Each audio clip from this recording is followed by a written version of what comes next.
আমি আগামী দিনের কার্যক্রম আমার সকল যারা জনমিশন করতেছে তাদের সকলকে নিয়ে এবং তাদের নিয়ে সকলকে নিয়ে আমি আলোচনা পরামর্শ মাধ্যমে আমি কর্মসূচি দেবো।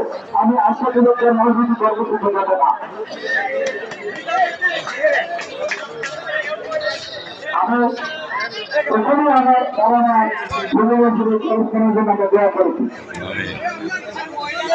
এবং এখন আপনাদের কাছ থেকে অনুমতি নেওয়ার পরে আমি যখন সরাসরি কর্ম করবো সেখানে আমরা জিয়ারত করবো।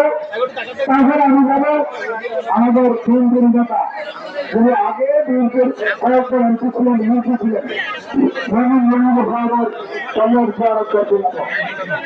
তারপরে আমি যাবো আমাদের প্রায়ত আমার ভাঙির ভেতর হওয়ার খবর জিয়ারত করার করবো।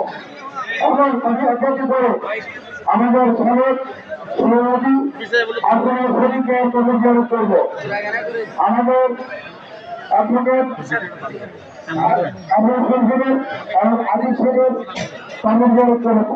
আমি আমার বিএনপির যাতে একটা উনি যারা দুনিয়াতে নাই আমার প্রথম হলেও তাদের আত্মার মাধ্যমে কামনা করো।